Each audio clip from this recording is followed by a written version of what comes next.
Hello नमस्कार दोस्तों। कैसे हैं आप सब? आई थिंक अच्छे होंगे। तो आज हम लोग चर्चा करते हैं अध्याय 6 मैथ। जैसा कि अध्याय 5 तक खत्म हो चुका है और अध्याय 6 हम लोग स्टार्ट करेंगे। अध्याय 5 पे आप थ्योरेटिकल पोर्शन को देख लीजिएगा और उस पे जो भी क्वेश्चन होंगे उसको आप कर लीजिएगा और कुछ क्वेश्चन को बता भी दिया गया है।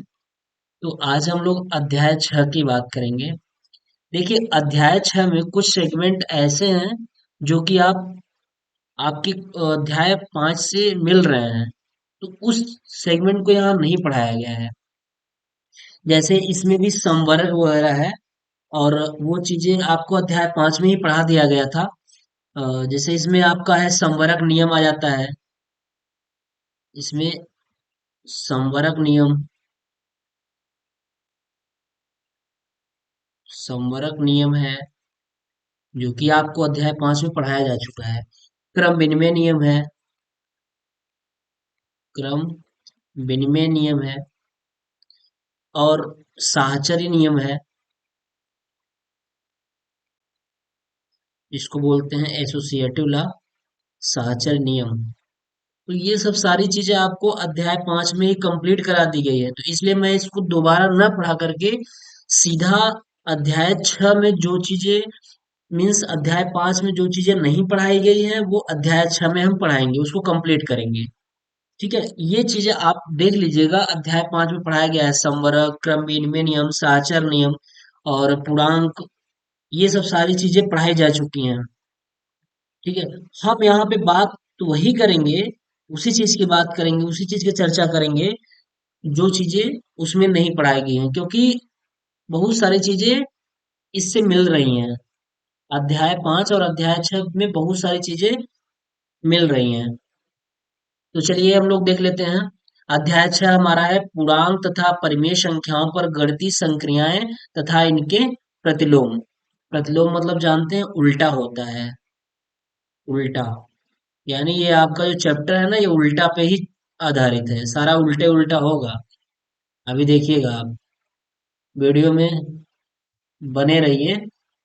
चलिए देखते हैं हम लोग। सबसे पहले परिमेय संख्याएं। परिमेय संख्याएं आपको पढ़ाई जा चुकी हैं कि परिमेय संख्याएं वे संख्याएं होती हैं जिसे हम p बटा क्यू के रूप में लिख सकते हैं तथा q is not equal zero, जहां पर q की वैल्यू क्या हो, जीरो के बराबर ना हो, वो हमारी परिमेय संख्याएं कहलाती है, रेशनल नंबर कहलाती हैं।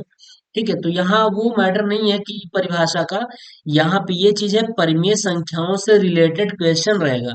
अब उस परिमेय संख्याओं के अकॉर्डिंग कुछ क्वेश्चन आएंगे, आ, उसको सॉल्व करना होगा।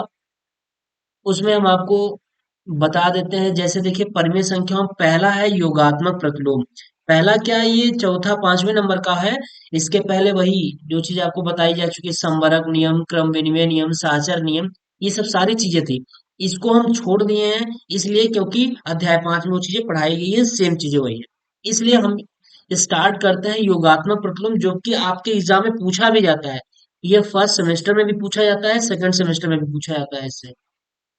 तो योगात्मक प्रतिलोम एडिटिव इनवर्स में क्या होता है, इसमें ये है किसी भी परिमेय संख्या का योगात्मक, किसी भी परिमेय संख्या का योगात्मक प्रतिलोम वही संख्या होती है, किंतु क्या चिन्ह विपरीत होते हैं। यानी जो साइन होते हैं ये अपोजिट हो जाएंगे।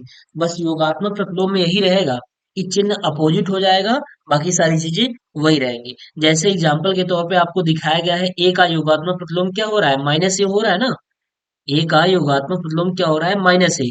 इसी प्रकार अगर हम एग्जाम्पल के तौर पे ले लेते हैं, कोई क्वेश्चन लेते हैं और एग्जाम में जो पूछा जाए, जैसे पूछ लेगी -5 का योगात्मक प्रतिलोम बताइए। क्या बताइए, योगात्मक प्रतिलोम, ये बताइए क्या होगा। तो आपको डेफिनेशन से यहाँ लिखा गया है, किसी भी परिमेय संख्या का योगात्मक प्रतिलोम वही संख्या होती है, किंतु उसके चिन्ह क्या हो जाते हैं, विपरीत हो जाते हैं। जैसे ये 5 का योगात्मक प्रतिलोम अगर पूछ रहा है तो क्या हो जाएगा, -5 हो जाएगा। अगर यहाँ माइनस कर देता, माइनस पूछ लेता, -5 का योगात्मक प्रतिलोम क्या होगा, तो चिन्ह को अपोजिट कर दीजिए, संख्या वही रहेगी, संख्या में कोई परिवर्तन नहीं करिएगा। 5 में ये -5 क्या हो जाएगा युगात्मक मतलब +5।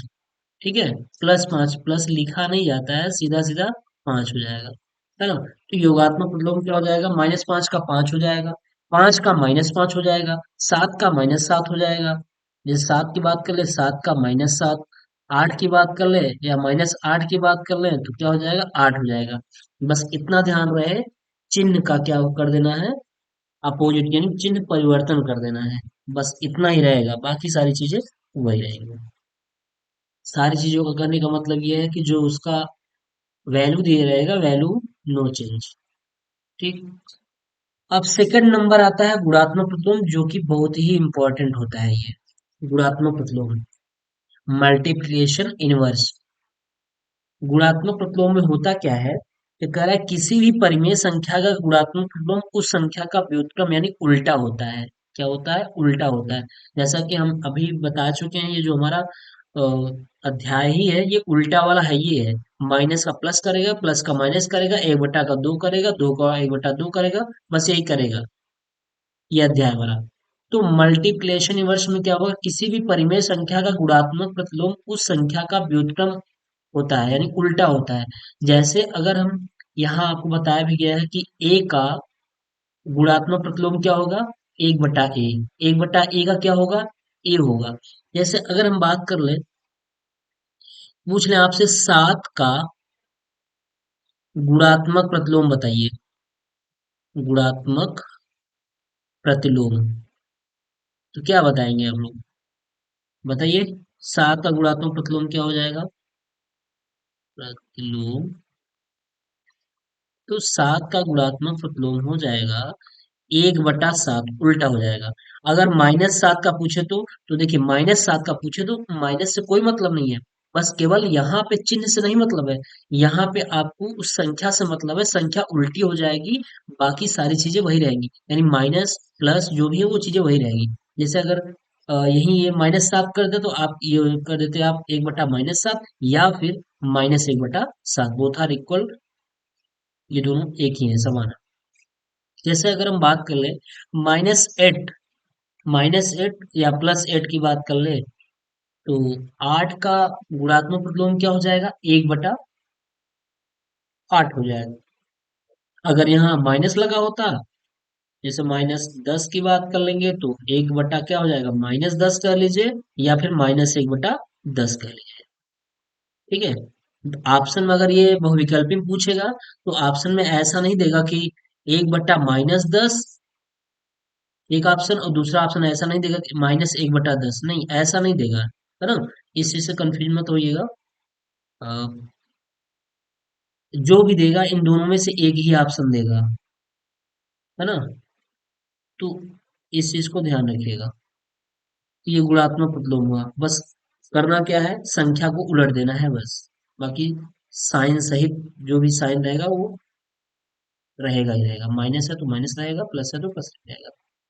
देखिए, नोट पॉइंट एक ये है, नोट पॉइंट में ये लिखाया गया है कि शून्य का गुणात्मक प्रतिलोम नहीं होता है, अर्थात शून्य ही होता है।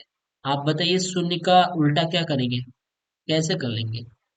अगर शून्य के बटा एक लिखा है तो एक के बटा शून्य क्या करेंगे, क्या, सही है। तो इसलिए इसका क्या होगा, शून्य का गुणात्मक प्रतिलोम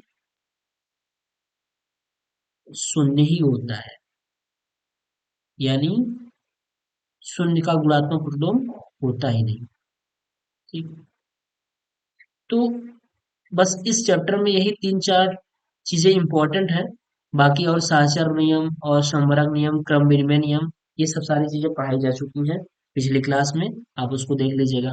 अब हम लोग चलते हैं इस पे क्वेश्चन। देखिए, मैथ का मतलब होता है जितना आप प्रैक्टिस करेंगे उतना ज्यादा आपके लिए बेनिफिट रहेगा। जितना ज्यादा प्रैक्टिस करिएगा उतना ही प्लस पॉइंट रहेगा, या क्योंकि मैथ रटने वाली चीज है ही नहीं। इस इसको केवल और केवल प्रैक्टिस से ही सीखा जा सकता है। जितने ज्यादा आप क्वेश्चन सॉल्व करेंगे उतना ही ज्यादा चीजें क्लियर होंगी, ऑटोमेटिक सारी चीजें क्लियर होंगी। इसमें ना तो कोई फार्मूला रटना है और ना ही कोई थ्योरेटिक पॉइंट रटना है, केवल समझना है बस। एक बार समझ करके आप क्या करिएगा, सवाल को ज्यादा से ज्यादा प्रैक्टिस करिएगा, जितना ज्यादा सवाल को प्रैक्टिस करेंगे उतनी ज्यादा वो चीजें क्लियर होती चली जाएंगी, बाकी कोई दिक्कत नहीं होगा। मैथ में 25 आएगा, गारंटी है। चलिए आइए एग्जाम्पल, कह रहे हैं -5/4 का गुणात्मक प्रतिलोम बताइए। आप बताइए, -5/4 का गुणात्मक प्रतिलोम बताइए। अब गुणात्मक प्रतिलोम पूछ रहा है, तो बताइए यहाँ आपने पढ़ा क्या है गुणात्मक प्रतिलोम में, कि किसी भी परिमेय संख्या का गुणात्मक प्रतिलोम उस संख्या का व्युत्क्रम होता है, यानी केवल संख्या का व्युत्क्रम हो जाएगा बस। अब -5/4 क्या हो जाएगा? -4/5 कर लीजिए, हो जाएगा। या फिर क्या, 4/-5, कोई अंतर नहीं दोनों में, दोनों एक ही है। चार माइनस को बीचों बीच रख लीजिए, कहीं भी रख लीजिए, कोई दिक्कत नहीं है। बस केवल करना क्या है, संख्या को उलट देनी है, और साइन वही रहेगा, चिन्ह वही रहेगा आपका, माइनस है तो माइनस ही रहेगा। ठीक है, ये चीज है। तो -5/4 का, -5/4 का गुणात्मक प्रतिलोम क्या होगा? गुणात्मक प्रतिलोम क्या हो जाएगा? 4 के बट्टा -5। ठीक, ये हमारा आंसर हो जाएगा, देख लीजिएगा। ठीक है, फिर कह रहा है एग्जाम्पल नंबर 2, कह रहा है -6 का योगात्मक प्रतिलोम बताइए। अब योगात्मक प्रतिलोम में आपने क्या पढ़ा था? योगात्मक प्रतिलोम में आपने पढ़ा था कि चीजें सारी वही रहेंगी, चिन्ह का परिवर्तन हो जाएगा, चिन्ह उल्टा हो जाएगा। माइनस है तो प्लस, प्लस है तो माइनस, गुणा है तो भाग, भाग है तो गुणा। फिलहाल गुणा भाग से कोई मतलब नहीं होता, इक्वेशन आता नहीं है गुणा भाग से, सीधा प्लस माइनस का कंसेप्ट रहता है। तो -6 का योगात्मक प्रतिलोम अगर पूछा जाए, -6 का योगात्मक प्रतिलोम, योगात्मक प्रतिलोम, तो क्या होगा? +6 हो जाएगा। प्लस माइनस का प्लस कर दीजिए, आंसर हो जाएगा आपका, है ना? तो -6 का योगात्मक प्रतिलोम क्या हो गया? +6 हो गया। चलिए नेक्स्ट देखते हैं, एग्जाम्पल नंबर 3। देखिए आप प्रैक्टिस करिए, चीजें क्लियर हो जाएंगी। एग्जाम्पल नंबर 3 क्या है? -6/4 के गुणात्मक प्रतिलोम का योगात्मक प्रतिलोम बताइए। देखिए दो क्वेश्चन पूछ रहा है, ध्यान दीजिएगा, इसमें गुणात्मक प्रतिलोम का योगात्मक प्रतिलोम, पहले -6/4 का आप गुणात्मक प्रतिलोम निकाल दीजिए, उसको जितना आएगा उसका योगात्मक प्रतिलोम निकाल लेंगे। चलिए देखिए,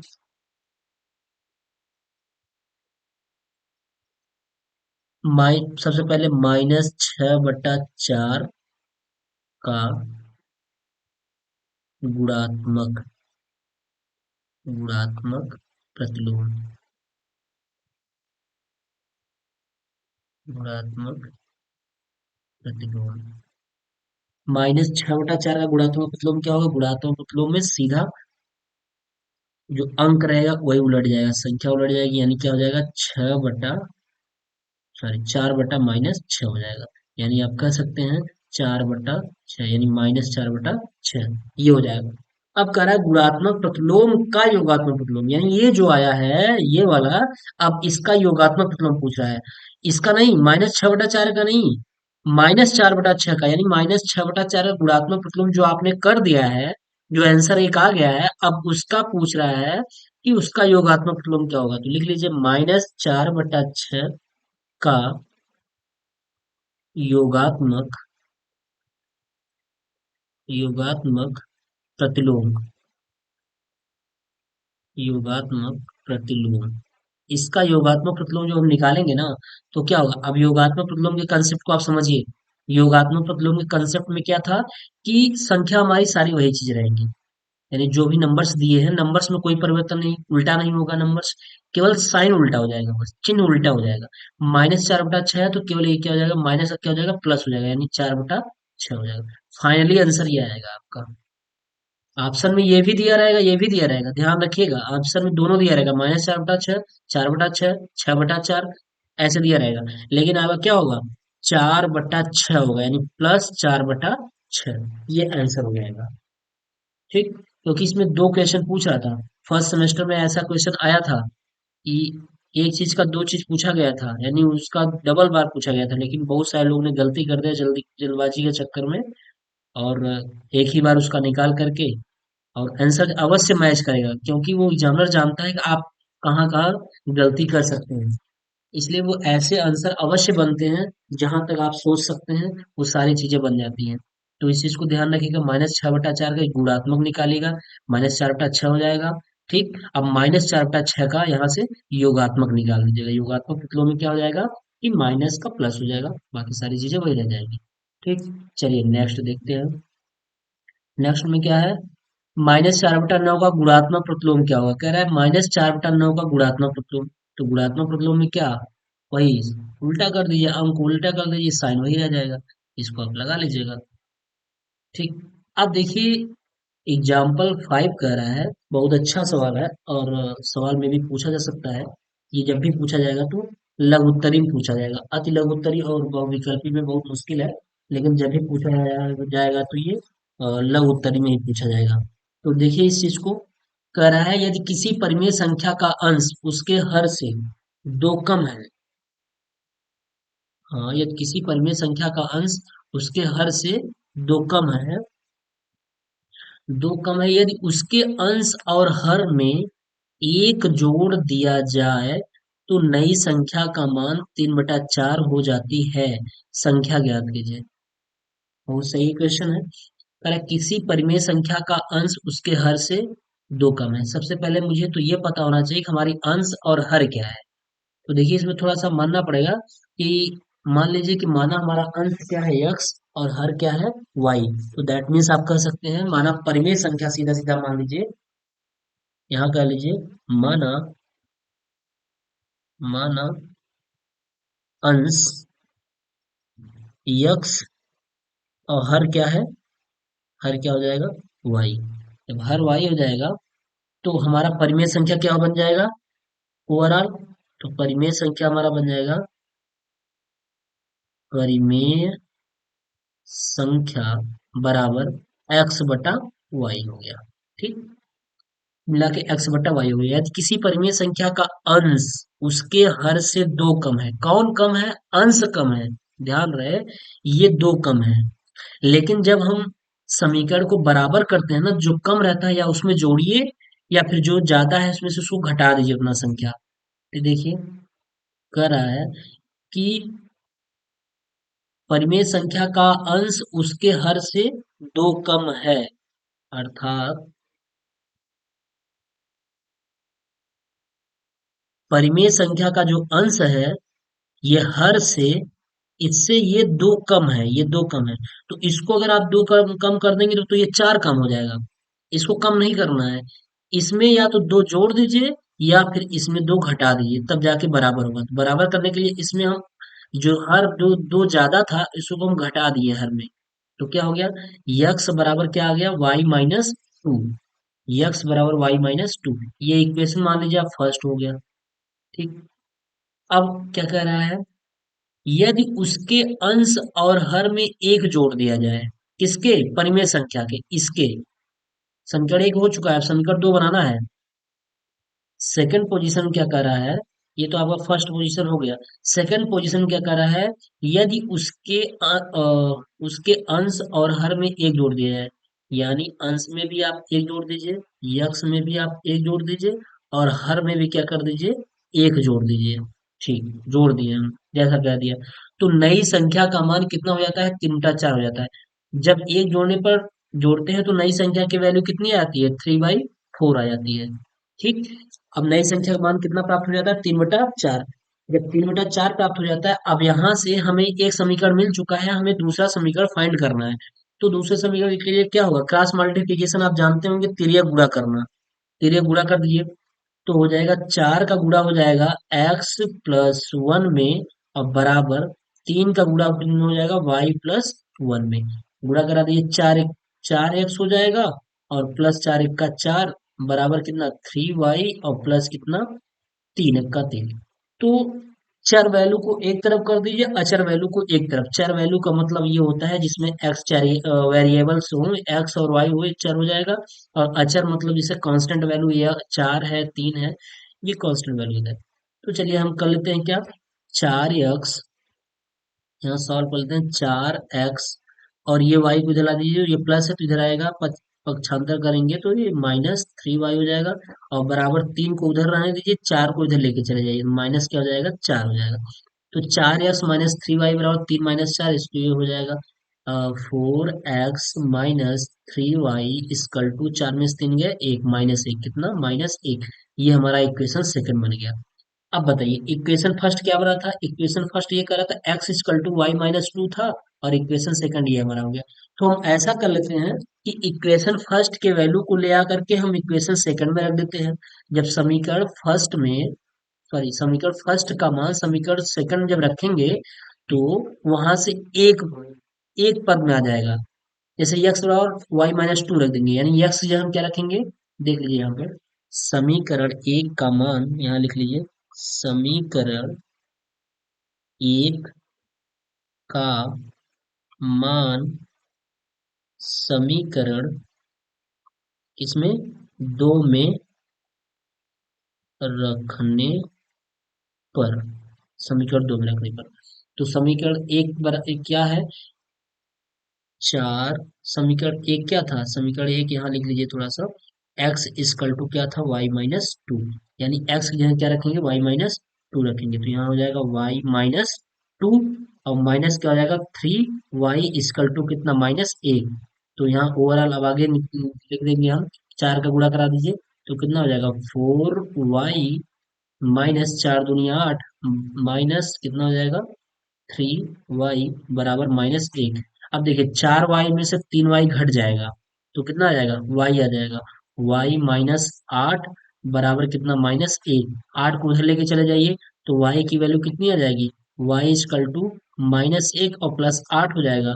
तो 8 में से 1 गया 7, y की वैल्यू कितनी आ गई, 7। y की वैल्यू कितनी आ गई, 7, यानी y बराबर कितना आ गया, 7। y बराबर जब 7 आ गया तो हम क्या चाहिए, x चाहिए। इस y का मान अब ले जाकर समीकरण एक में रख दीजिए, यहाँ रख दीजिए, ये यहाँ वाले में रख दीजिए, समीकरण एक में। क्योंकि y का मान 7 आ गया, जब y का मान 7 आ गया तो जैसे ही आप समीकरण एक में रखेंगे, अब लिख लीजिए y बराबर 7 समीकरण एक में रखने पर,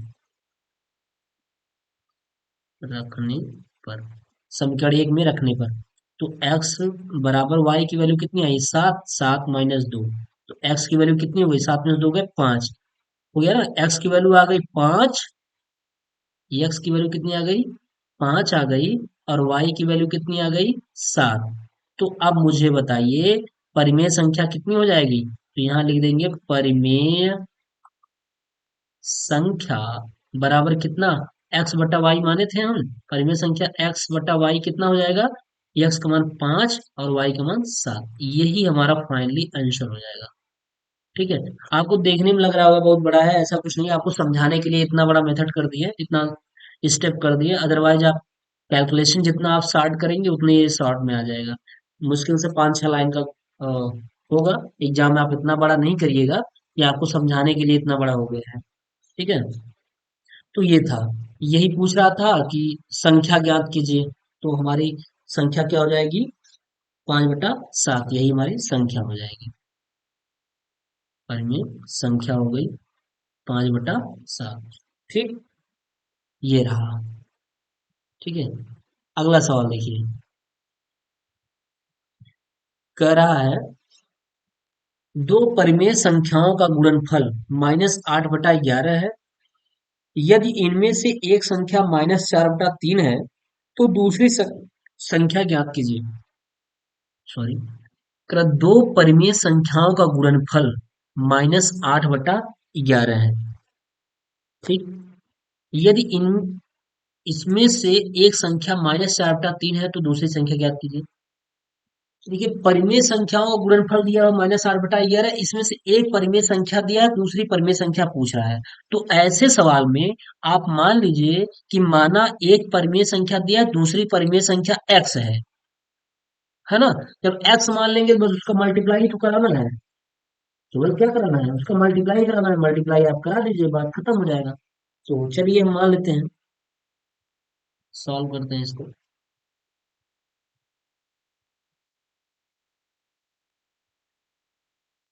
चलिए,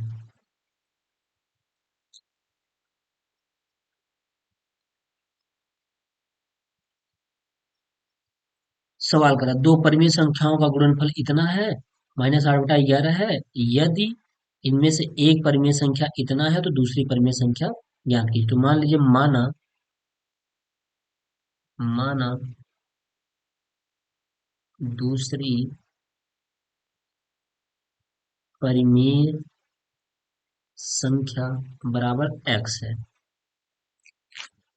अब बराबर x है तो सवाल में कहा है कि एक परिमेय संख्या तो ये दिया हुआ है, एक परिमेय संख्या है, तो दूसरी हमको पता चल गया कि x है, तो दोनों का गुणनफल कितना है, -8/11 है। तो चलिए प्रश्न के अनुसार जो कह रहा है, तो -4/3 एक परिमेय संख्या इंटू दूसरी परिमेय संख्या यक्स, इन दोनों का जो गुणनफल है किसके बराबर है, -8/11 के बराबर है। बस यहाँ से आपको केवल यक्स की वैल्यू फाइंड करनी है, बाकी आंसर आपका मिला है, कोई दिक्कत नहीं। तो देखिए एक्स की वैल्यू जब निकालेंगे आप, है ना, तो तिर्यक गुणा हो जाएगा। तो एक्स इक्वल टू, जब ये इधर जाएगा तो उल्टा हो जाएगा, यानी 8/11 अपनी जगह रहेगा, इंटू ये जब वैल्यू जाएगी इधर, यहाँ ये जाएगी जब ना, एक मिनट, जब ये वैल्यू जाएगी, हम्म, देखिए जब ये वैल्यू -4/3 इधर जाएगी तो उल्टी हो जाएगी, यानी ये 3 बटा क्या हो जाएगा, -4 हो जाएगा। तो देखिए माइनस से माइनस कैंसिल हो गया, बराबर क्या बचा, 4 दूनी 8, ऊपर अंश का गुणा अंश में, हर का गुणा हर में, तो 3 दूनी 6, और बटा नीचे क्या 11 बचा, ये तो कट ही गया है, तो 6/11। दूसरी संख्या क्या होगी, 6/11 होगी, और पहली संख्या क्या है, -4/3।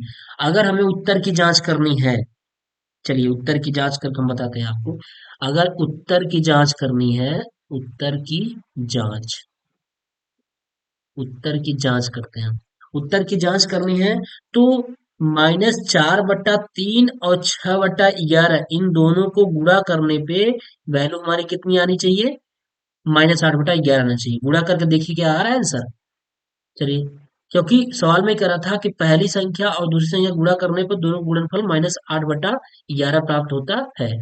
तो चलिए हम गुणा करते हैं, -4/3 इंटू 6/11, इन दोनों गुणा करने पे -8/11 आना चाहिए, तब तो आंसर सही है, नहीं तो नहीं, यानी लेफ्ट हैंड साइड और राइट हैंड साइड होना चाहिए। तो देखिए 3 दूनी 6, है ना, तो आया कितना, -4 दूनी 8, ये हो गया -8 बटा कितना आ गया 11, बराबर -8/11, यानी लेफ्ट हैंड साइड बराबर क्या हुआ, राइट हैंड साइड। ये उत्तर की जांच कहता है, उत्तर की जांच ऐसी होती है, लेफ्ट हैंड साइड और राइट हैंड साइड होना चाहिए।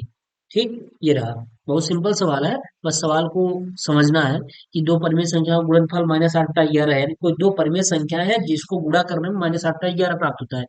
तो कह रहा यदि इनमें से एक संख्या -4/3 है, तो दूसरी संख्या बताइए। तो एक संख्या तो हमको मिल गई -4/3, और दूसरी संख्या हम क्या मान लिए, यक्स मान लिए, इन दोनों गुणा करा दिए और किसके बराबर हो जाएगा, -8/11 के बराबर हो जाएगा।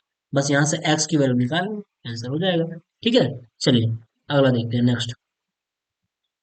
फिर कह रहा है -4/9 को किस संख्या से गुणा करें कि गुणनफल -1 प्राप्त हो।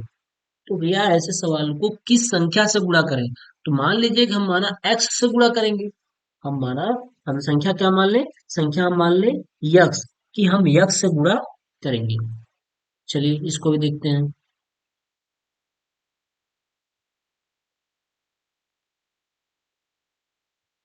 तो -4/9 किस संख्या से, संख्या यक्स, यक्स से गुणा करेंगे, तो -4/9 को किस संख्या से, यक्स से गुणा करने पर गुणनफल कितना प्राप्त हो जाए, -1। अब इसी यक्स का मान निकाल दीजिए आप, यक्स का मान निकालेंगे -1, इसको इधर पक्षांतर करेंगे, पक्षांतर करेंगे तो 9 ऊपर हो जाएगा, 4 -4 नीचे हो जाएगा, 4 बटा, सॉरी सॉरी सॉरी, 9 बटा -4 आना चाहिए, गलती हो गई। तो क्या आ जाएगा, हो जाएगा, 9 ऊपर हो जाएगा और -4 नीचे हो जाएगा। तो माइनस से माइनस कैंसिल हो जाएगा और आएगा कितना, यक्स की वैल्यू कितनी आ जाएगी, यक्स इक्वल टू कितना आ जाएगा, यक्स इक्वल टू 9/4। अब इसमें भी उत्तर की जांच करके दिखाएं आपको, आंसर ये हो गया, एक्स की यानी 9/4। वो संख्या कौन सी होगी, 9/4 संख्या क्या कौन सी है, संख्या हमारी 9/4 होगी। चलिए आइए उत्तर की जांच करते हैं, उत्तर की जांच,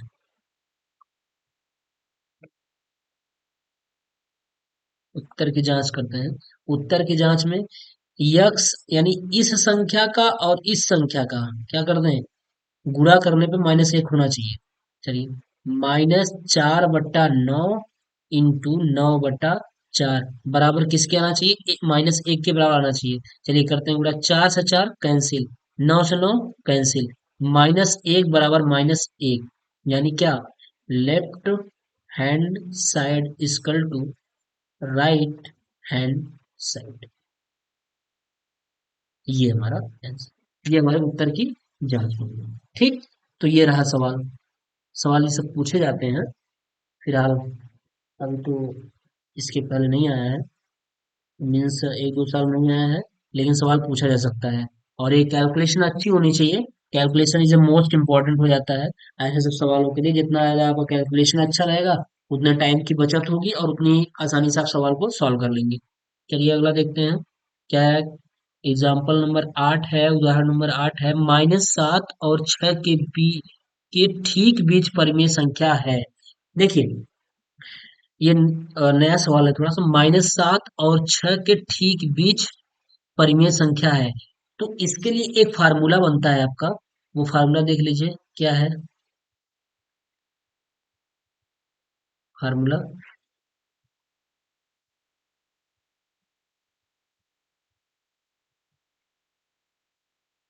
फार्मूला ये है कि दो संख्याओं के बीच, दो संख्याओं के बीच परिमेय संख्या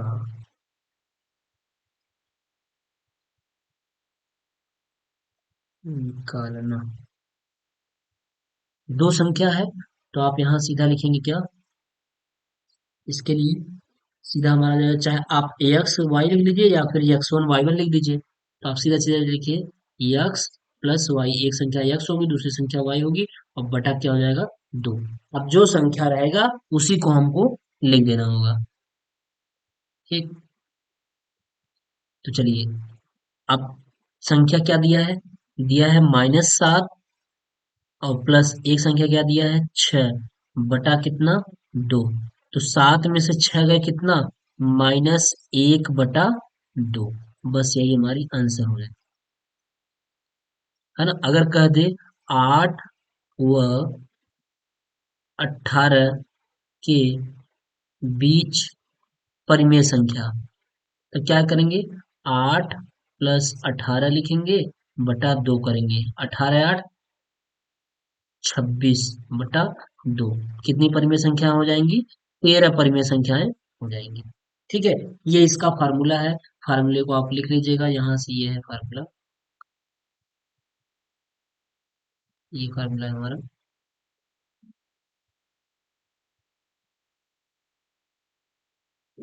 ठीक, x plus y by two परिमेय संख्या निकालने के लिए, अगर तीन संख्या रहता तो हम इसमें जेड कर देते, बढ़ा देते, तीनों संख्याओं को जोड़ के बट्टा तब 3 कर देते, यानी x plus y plus z, और बटा क्या करते, 3 कर देते, तीन संख्या के लिए। लेकिन जब भी पूछा जाता है दो ही संख्या के लिए अक्सर पूछा जाता है।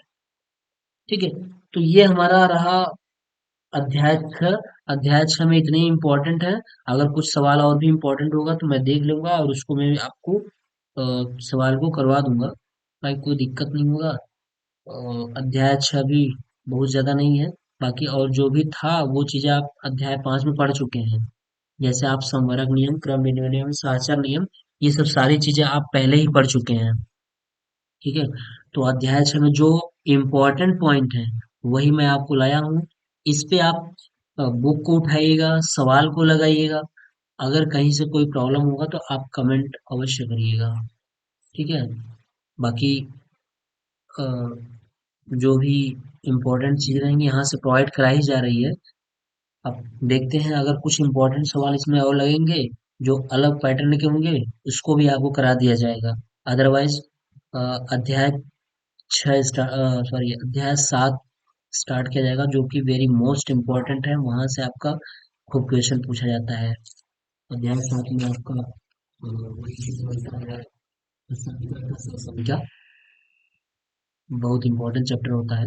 समीकरण, समीकरण तथा सर्व संख्या तथा सर्व संख्या, ये बहुत इंपॉर्टेंट चैप्टर हो जाता है। इससे ऑब्जेक्टिव में भी पूछता है, अति लघुत्तरी में पूछता है, लघुत्तरी में भी पूछता है। ठीक है। तो इसको हम अगले वीडियो में देखते हैं। तब तक के लिए अलविदा जाते हैं। और आप अगर चैनल में नए हैं तो फिर सब्सक्राइब कर लें और अपने दोस्तों को शेयर कर दें, जिससे वो भी जुड़ जाए पीएसपी क्लासेस से। ठीक है। मिलते हैं नेक्स्ट क्लास में। Okay, bye.